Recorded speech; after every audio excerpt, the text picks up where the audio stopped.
मुख्यमंत्री के चंद्रशेखर राव ने कर्नाटक के कलबुर्गी में बस दुर्घटना पर दुख व्यक्त किया, जिसमें हैदराबाद के 7 लोगों की जान चली गई। मुख्यमंत्री ने सरकारी तंत्र को भी सतर्क किया और अधिकारियों को कर्नाटक में अपने समकक्षों के साथ समन्वय स्थापित करने और दुर्घटना में घायल लोगों को आवश्यक चिकित्सा सहायता सुनिश्चित कराने का आदेश दिया।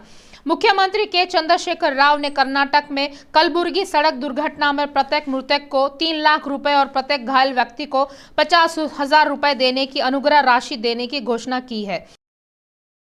आईटी और उद्योग मंत्री के.टी. रामाराव ने शहर के एक नाबालिग लड़की के साथ सामूहिक बलात्कार पर दुख और आक्रोश व्यक्त किया है। मंत्री ने ट्विटर पर गृह मंत्री मोहम्मद महमूद अली, पुलिस महानिदेशक एम. महेंदर रेड्डी और शहर के पुलिस आयुक्त सी.वी. आनंद से तत्काल और कड़ी कार्रवाई करने का अनुरोध किया है। उन्होंने मुख्य सचिव सोमेश कुमार से इस संबंध में उपाय करने को कहा।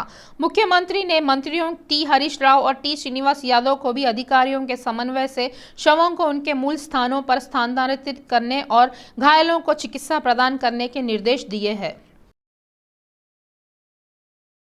बीजेपी तेलंगाना प्रमुख बंडी संजय ने आरोप लगाया है कि सरकार हैदराबाद के जुबली हिल्स में नाबालिग से बलात्कार के मामले में आरोपियों को बचाने की कोशिश कर रही है। उन्होंने कहा है कि केसीआर शासन के तहत शांति और सुरक्षा का मुद्दा उठेगा और अगर सीएम पर विश्वास है तो सीबीआई से जांच की मांग की जाएगी। गृह मंत्री के परिजनों पर आरोप लगाने वाले बंडे संजय ने सवाल किया है कि सीसी फुटेज क्यों नहीं जारी किया गया है। गृह मंत्री एमआईएम विधायक पर आरोप लगाया है कि वक्फ बोर्ड के अध्यक्ष के परिवार के सदस्य मामले में शामिल थे। मैं గత నుంచి ఆరోపిస్తున్నాను తెలంగాణ రాష్ట్రంలో ముఖ్యమంత్రి చాతగానితనం వల్ల శాంతి భద్రత సమస్య ఉత్పన్నమవుతున్నది।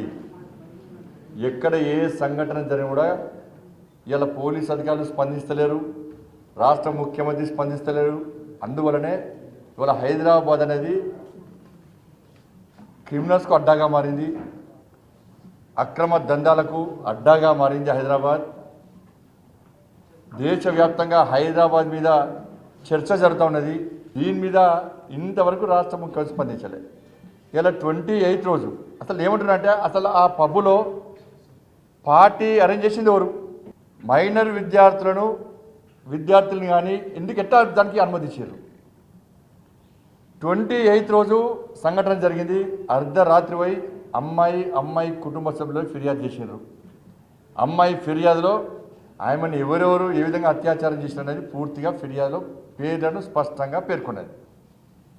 28 రోజు పేర్లను స్పష్టంగా పేర్కొన్న తర్వాత రాసిన తర్వాత 31st వరకు ఎఫ్ఐఆర్ చేయాలి పోలీస్ అధికారులు। 31st రోజు ఎఫ్ఐఆర్ చేశారు। ఎఫ్ఐఆర్లో పేర్లు పెట్టలే, మళ్ళా అమ్మాయి పేర్లు వస్తుంది, ఎఫ్ఐఆర్లో పేర్లు పెట్టారు పోలీస్ అధికారులు। పోనీ మీరు 31st రోజు ఎఫ్ఐఆర్ చేసినప్పుడు 2 రోజుల పాటు విచారణ జరిపే అవకాశం మీకు ఉండే, వెంటనే ఎఫ్ఐఆర్లో పేరు నమోదు చేయకపోవచ్చు। 2 డేస్ మీకు టైం ఉండే, అమ్మాయి పేర్లు చెప్పింది, కానీ 31st రోజు ఎఫ్ఐఆర్ చేస్తే ఎఫ్ఐఆర్ ఇప్పుడు కూడా పేరు నమోదు చేయాలి। ఇప్పుడు కూడా 31st అయిపోయింది, ఇప్పటికి ఇన్ని రోజులైంది, ఇప్పటి వరకు కూడా నిందితులను అరెస్ట్ చేయకపోవడము ఇలా దీనికి ఏ కారణం ఏందో ఇప్పటి వరకు ప్రభుత్వం స్పందిస్తలేదు। हैदराबाद के जुबली हिल्स थाने में तनाव है। जुबली हिल्स के एक पब में नाबालिग लड़की से गैंगरेप करने वाले आरोपी को कड़ी से कड़ी सजा देने की मांग करते हुए बीजेपी नेताओं और कार्यकर्ताओं ने थाने पर धावा बोल दिया है। इससे स्थानीय स्तर पर तनाव पैदा हो गया। हालांकि भाजपा नेताओं ने पुलिस थाने में घुसने की कोशिश की तो उन्हें पुलिस ने रोक लिया। इससे संघर्ष का माहौल बन गया। भाजपा नेताओं ने आरोप लगाया कि सामूहिक बलात्कार के अपराधियों में गृह मंत्री का पोता था और पुलिस उन्हें बचाने की कोशिश कर रही है। उन्होंने कहा है कि जुबली हिल्स जैसे व्यस्ततम इलाकों में भी इस तरह की घटनाओं को नजरअंदाज करना पुलिस की गैर जिम्मेदारी है।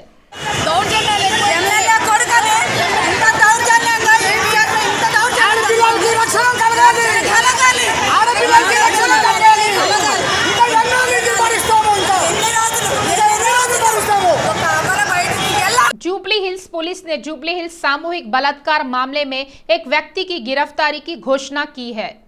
देर रात प्रेस कॉन्फ्रेंस में गिरफ्तारी की घोषणा करते हुए पश्चिम क्षेत्र के डीसीपी जोएल डेविस ने कहा है कि मणिकोंडा के पुप्पलगुड़ा निवासी संदिग्ध सदुद्दीन मालिक 18 के ओमर खान 18 और 3 अन्य सभी नाबालिगों के साथ चलती कार में अपराध किया गया था। हमने एक किशोर लड़के की पहचान की है और उसके स्थान पर पता लगाया है, लेकिन कानून के अनुसार नाबालिगों को रात के समय नहीं पकड़ा जाना चाहिए। हमारी टीमें काम पर है और उसे कल सुबह पकड़ लिया जाएगा, डेविस ने कहा। अन्य फरार संदिग्धों को पकड़ने का प्रयास जारी है। घटनाओं के क्रम के बारे में बताते हुए डीसीपी ने कहा है कि 17 वर्षीय पीड़िता 28 मई को दोपहर में अपने दोस्त के साथ एक गैर अल्कोहल पार्टी के लिए पब गई थी। पार्टी से लौटने के बाद वह सदमे की स्थिति में थी, जैसे कि उसके पिता ने देखा था।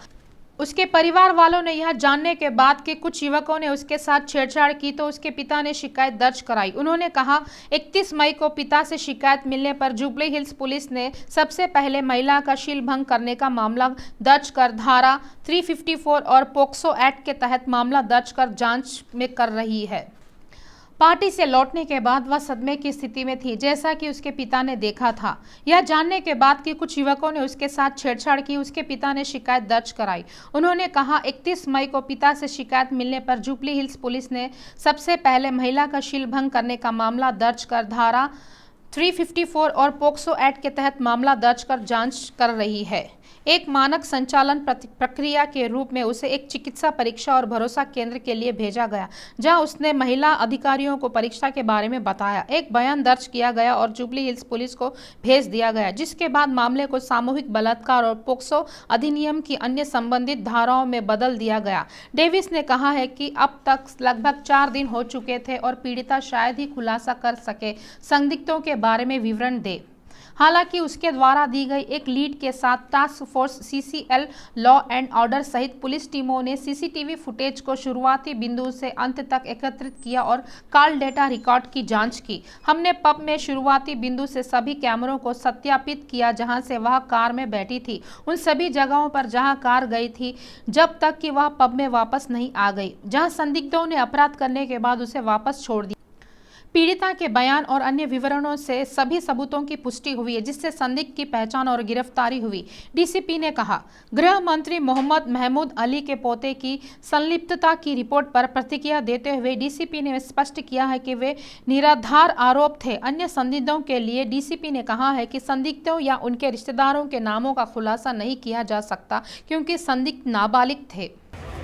యాక్ట్ చేసినది ఎవరెవరు, వాళ్ళ ఐడెంటిటీ ఏంటి, వాళ్ళ పేర్లు ఏంటి, వాళ్ళు ఎక్కడ వారన్నది పాప చెప్పలేకపోయింది.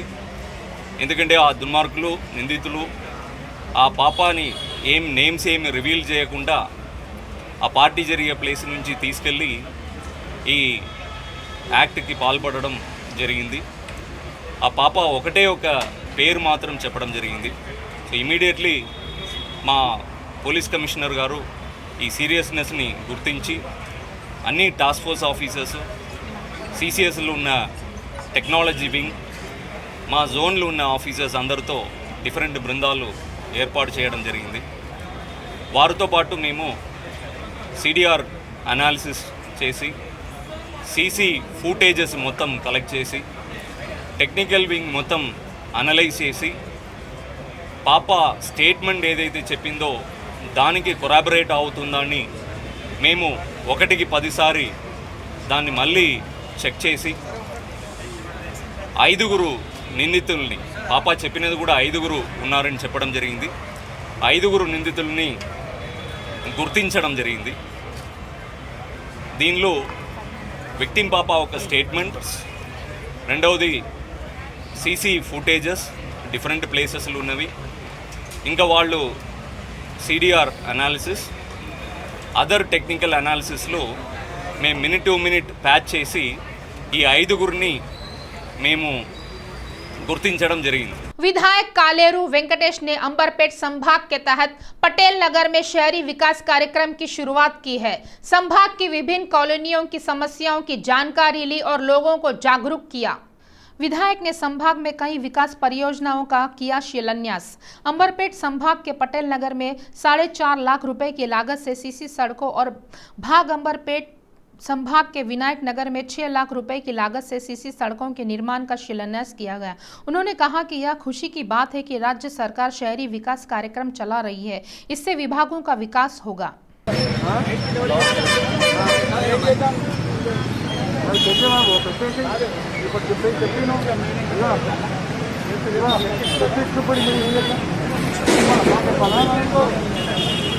शमशाबाद नगर पालिका ने एयरपोर्ट कॉलोनी में चौथा शहरी विकास कार्यक्रम आयोजित किया है। इसके तहत विधायक प्रकाश गौड़ ने नव स्थापित तेलंगाना खेल मैदान और हुडा पार्क का उद्घाटन किया। विधायक प्रकाश गौड़ ने कहा है कि आज के युवाओं को बढ़ावा देने के उद्देश्य से वॉलीबॉल और क्रिकेट जैसे खेलों के लिए सभी इंतजाम किए गए हैं। वह चाहते हैं कि युवा बुरी आदतों के आदी न होकर अपने शरीर की रक्षा करें। इस मौके पर कमिश्नर सबर अली, चेयरमैन सुषमा महेंद्र रेड्डी और वाइस चेयरमैन बंदी गोपाल यादव मौजूद थे।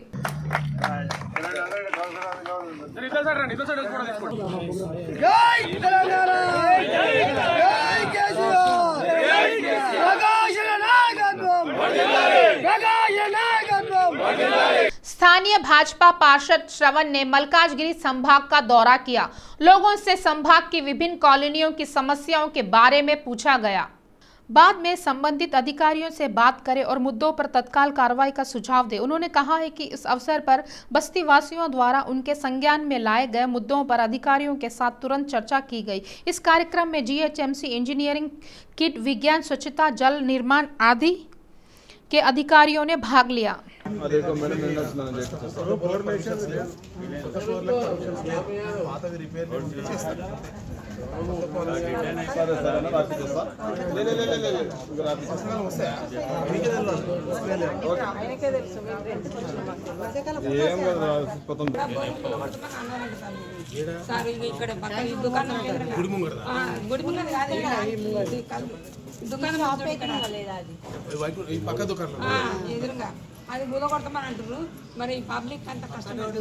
एशिया ज्वेल्स शो 2022 में जो चमकता है वह असली सोना, असली हीरा, असली प्लैटिनम और असली चांदी है। ज्वेलरी प्रदर्शनी का 40वां संस्करण 5 जून तक Radisson Blu plaza hotel Banjara hills में प्रदर्शित है। एशिया ज्वेल्स शो ज्वेलरी प्रदर्शनी में देश भर के शीर्ष ज्वेलर्स द्वारा तराशे और तैयार किए गए उत्कृष्ट गहनों की एक श्रृंखला है। आगामी शादी के मौसम के लिए और सभी संभावित दूल्हे और दुल्हन के लिए अपने आभूषणों की खरीदारी करें या प्रति बुक करें। इस तरह मेला एक स्टॉप शॉप है जो कुछ बेहतरीन आभूषण, डिजाइन और कीमती पत्थरों को एक छत के नीचे लाता है। यह दक्षिण भारत में उत्तम और विश्व स्तरीय आभूषण खरीदने के लिए एक आदर्श स्थान है। प्रदर्शन पर बैंगलोर, नई दिल्ली, मुंबई, जयपुर, सूरत और हैदराबाद के शीर्ष अग्रणी ब्रांडों के लग्जरी आभूषण डिजाइन है जो सभी ब्रांडेड आभूषणों के लिए सबसे ग्लैमरस मंच बनाते हैं। Hi Hyderabad, my name is Harish Sajdev. I'm the director of Asia Jewel Show. I'm very happy to announce to all the Hyderabad people that for the first time India's most opulent fine jewelry exhibition is in your town, and it is there at Radisson Blu Plaza Hotel on Banjara Hills from 3rd to 5th, that is Friday, Saturday, Sunday. We have under one roof jewelry from across India for you. You don't need to go to Mumbai to shop for jewelry. You don't need to go to Kolkata.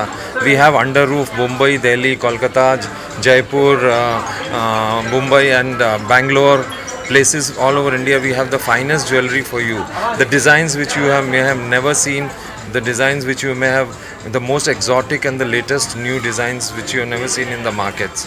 So come glamour, and you will be very happy to see the jewelry over here. So be there. Remember, it is 3rd, 4th, 5th, Friday, Saturday, Sunday, June. Don't miss it. At Radisson Blu. Jewelers like Panchkeshri Vadera Jewelers, Sri Ganesh, Nikhar have come all the way from Bangalore with their latest jewelry to show you. So don't miss it. Hello Hyderabad, this is your Rashi Singh and I'm so excited to be a part of the most happening jewelry exhibition, Asia's Jewel Exhibition, which is happening on 3rd, 4th and 5th June at Radisson Blu Banjara Hills, and I'm wearing one of their pieces. You can see how beautiful and how fine it is. You're gonna find diamond jewelry, gold jewelry, polki, western, traditional and so many options under one roof. top designers and top jewelers from India under one roof. You don't have to go around the world. As he said, you have to go to Bombay or Delhi to shop. You have everything under this roof. Do not miss. It's happening on 3rd, 4th and 5th June. And thank you so much for calling me. You have amazing collection, as you can see. Don't miss it. Rangareddy जिले के नरसिंही नगर पालिका के कोकापेट गांव में पार्षद शिव रेड्डी के तत्वावधान में नगरीय विकास कार्यक्रम की चौथी किस्त की स्थापना की गई है। कार्यक्रम में नगर आयुक्त व अध्यक्ष ने भाग लिया और पौधे रोपे गए। शिवा रेड्डी ने कहा है कि आगामी बारिश को देखते हुए लोगों को बीमारियों से बचने के लिए उचित निर्देश दिए गए हैं। उन्होंने आसपास के वातावरण को साफ रखने की भी सलाह दी है। మెయిన్ ఉద్దేశం ఏంటంటే పట్టణ ప్రగతి అంటే యాక్చువల్గా మన వర్షాలు స్టార్ట్ అయ్యే కంటే ముందు మనం ఏంటంటే ఈ మన ఫ్రెండ్గా ఉండాలి. మనకు దోమలు ఈగలు ఇవన్నీ మన ప్రాబ్లమ్స్ స్టార్ట్ కాకుండా మన కేసీఆర్ గారు ఏంటంటే ప్రతిసారి ఆయన ఇంచుమించు ఈ మన మున్సిపాలిటీ ఏజెన్సీ అనేది ఇది 4వ పట్టణ ప్రగతి. మా కౌన్సిల్ వచ్చినప్పటి నుంచి 3వ పట్టణ ప్రగతి. ప్రతిసారి ఏం చేస్తున్నామంటే వర్షాలు వచ్చే కంటే ముందు మన పరిసరాలు మన కాలనీలు ఏమున్నా కూడా అన్నీ శుభ్రంగా చేసుకొని చెత్త చెదారం మన ఏదైనా చెట్లున్నా ముళ్ళ కంచెలున్నా ఏమన్నా మొత్తం అన్నీ తీసి వర్షకాలంలో మనకి ఎటువంటి ప్రాబ్లమ్స్ రాకుండా దోమలు ఈగలు దానివల్ల వ్యాధులు పడకుండా మంచిగా మనం స్వచ్ఛంగా ఉండాలనే ఉద్దేశంతో తీసుకున్నాం. మన చుట్టుపక్కల ఏమైనా ఇంట్లో స్తంభాలు కానీ కరెంటు ఇంట్లో స్తంభాలు కానీ ప్లస్ ఎటువంటి ఏమైనా సిచ్యువేషన్ ఏమైనా ఇష్యూస్ ఉన్నా కూడా ఆ దృష్టికి తీసుకొస్తే మన వార్డులో కానీ మన విలేజ్లో కానీ ఎటువంటి సమస్యలు ఉన్నాయో తీసుకొస్తే 100% మనం ఈరోజు స్టార్ట్ చేసుకున్నాము. ప్రతి గల్లీ కూడా తిరుగుతాం 100%. తిరిగి ఏమేమి ఉన్నా కూడా ప్రతి ఒక్క సమస్య ఇంటి ముందు ఏదైనా డ్రైనేజ్ ఇష్యూ ఉన్నా ఏదైనా డ్రైనేజ్ ప్రాబ్లం అవుతున్నా అని ఏదైనా ఏ సమస్య ఉన్నా మన దృష్టికి తీసుకొస్తే 100% మీకు ఈ రాబోయే 10-15 రోజుల లోపల మ్యాక్సిమం అన్ని క్లియర్ చేసే ప్రయత్నం చేస్తున్నాము. మా కమిషనర్ గారు కానీ చైర్మన్ గారు కానీ డిఈ గారు కానీ ప్రతి ఒక్కరు కూడా ఈ వర్క్ ఇన్స్పెక్టర్ గారు చాలామంది అందరూ కూడా ఫాస్ట్గా అన్ని విధాలుగా కూడా సహకరించడానికి ప్రయత్నం చేస్తున్నారు। एफिल ग्लोबल ग्रुप के सीईओ शेषाद्री को यूके और भारत के बीच व्यवसाय विकास के लिए उनकी सेवाओं के लिए सर्वोच्च पुरस्कार मिला है। हैदराबाद की रहने वाली शेषाद्री को London parliament most entrepreneur award से नवाजा गया है। यह पुरस्कार एफिल ग्लोबल ग्रुप के सीईओ शेषाद्री को प्रदान किया गया है। सीईओ शेषाद्री का कहना है कि औद्योगिक विकास रोजगार सृजन निवेश से ही संभव है जिससे देश का विकास हो। उन्होंने कहा है कि वह दोनों देशों के बीच व्यापार संबंधों की स्थापना में उनके योगदान के लिए पुरस्कार प्राप्त करके खुश है। Very much. నా పేరు Seshadri Vangala. I'm the chairman and CEO of IFIL Global Group. We are primarily into IT consulting, workforce solutions and talent solutions across the globe now. Offices Hyderabad. Hyderabad is main our headquarters. An Indian company with offices across the globe in the US, Canada, UK, Europe, as well as Netherlands, Europe, Finland only. We're expanding even to Singapore, Hong Kong. The intention is actually I said this award as a most enterprising CEO అని ఇచ్చారు award ఇచ్చారు. ఇది మనకి అక్కడ UK పార్లమెంట్లో నవదీప్ మిశ్రా గారు అలాగే వీరేంద్ర శర్మ గారు లార్డ్ దుబ్బా గారు వీళ్ళంతా అక్కడ ఎంపీసీ దక్షిణ ఎంపీసీ అలాగే మొత్తం ఆల్ పార్లమెంటరీ మన ఇండియా నుంచి కూడా ఎంపీస్ లైక్ సీతారాం యేచూరి గారు అలాగే రాహుల్ గాంధీ గారు అలాగే మన అశ్వత్ నారాయణ గారు జయేష్ రంజన్ గారు మన ఇక్కడి నుంచి రిప్రజెంటేషన్ చేశారు. అందరి చేతులు అంటే ఇచ్చిన అవార్డు వాడైనా అందరూ ప్రజెన్స్లో సమక్షంలో మనకి ఇచ్చారు. దీనికి ఏంటంటే మన ఎకనామిక్ ఎంపవర్మెంట్ ఎంప్లాయ్మెంట్ ఆపర్చునిటీస్ అలాగే మనం యూకే ఇండియా యూరోప్ ఇండియాకి ట్రేడ్ ప్రమోట్ చేసాం. అంటే అక్కడ బిజినెస్ ప్రమోషన్ కోసం ఇండియా గురించి మెయిన్లీ మనం షోకేస్ చేసుకుని ఇచ్చారు. సో అభిమతం ఏంటంటే బేసికల్గా మనకు అదే జాబ్ ఫేర్స్ అన్ని చేసి మనకి ఇక్కడ కంపెనీస్ రావాలి అని మన తరఫు నుంచి అంటే గవర్నమెంట్ ప్రయత్నిస్తే మన తరఫు నుంచి ఒక ఇండివిజువల్గా కూడా మనము ప్రయత్నించాలి అనే దీంతో అలాగే Tier 3, Tier 4 సిటీస్లో ఎంప్లాయ్మెంట్ ఆపర్చునిటీస్ రూరల్ ఎంప్లాయ్మెంట్ అనేది మా మెయిన్ మిషన్. దీనికి ఏంటంటే మనం ఆల్రెడీ పెట్టాము చాలా కంపెనీస్ రావడం వల్ల వాళ్ళు కూడా ఒప్పుకున్నారు చేయడానికి ఇది. అంతేకాకుండా ఇప్పుడు బేసికల్గా నాకు ఇదివరకు already champion of change Telangana మనకి బేసికలీ ఏజీ నాగేశ్వర రెడ్డి గారి పార్టీ పీవీసీ గారు కూడా ఇచ్చారు ఇలా బేసికలీ. బట్ అవార్డ్స్ కంటే మెయిన్ ఏంటంటే మాకు 25,000 మంది నిపుణ అనే ఫౌండేషన్తో మనం పార్ట్నర్ అయ్యి ఇప్పటికే 25,000 ఆజాదీ అమృత మహోత్సవ్ 25,000 జాబ్స్ కోసం చేస్తున్నాం. इंडेक्स सी माधापुर शिल्पाराम में गुर्जारी हैंडीक्राफ्ट हाट प्रोग्राम चलता है। यह कार्यक्रम दर्शकों को काफी प्रभावित कर रहा है। पोशाक सामग्री, पटोला, साड़ी, दर्पण से बने सजावटी सामान, पीतल के उत्पाद, पोनीटेल आदि सभी प्रभावशाली है। कच्ची गोदी और कठपुतली शो भी छोटे बच्चों को प्रभावित करते हैं। सांस्कृतिक गतिविधियों के हिस्से के रूप में श्रीमती संध्या कार्तिक के छात्र निकाय द्वारा कुचिपुड़ी नृत्य प्रदर्शन बहुत मनोरंजक था।